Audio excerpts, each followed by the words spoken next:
Hey Photoshop users, Mike Wardinsky here with a quick tip video to show you how to disable the new 2024 Photoshop feature that automatically creates a new layer when you try and brush onto a smart object layer.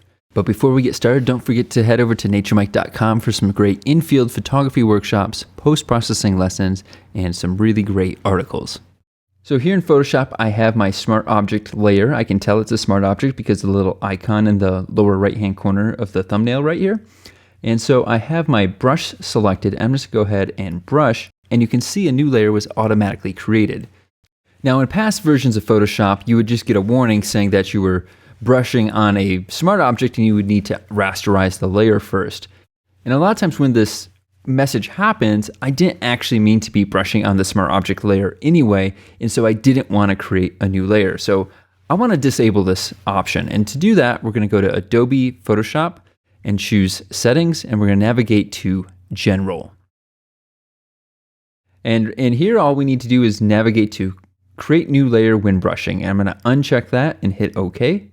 Okay, so now that our settings are changed, I'm going to throw away our original layer that we created.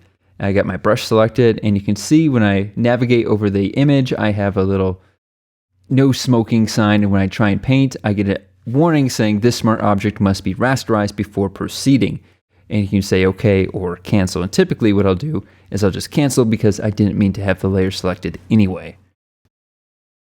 So that's it. I hope you enjoyed this quick video, and of course if you did, don't forget to like and subscribe and turn on notifications. And as always, don't forget to check out naturemike.com, and I'll see you in the next video.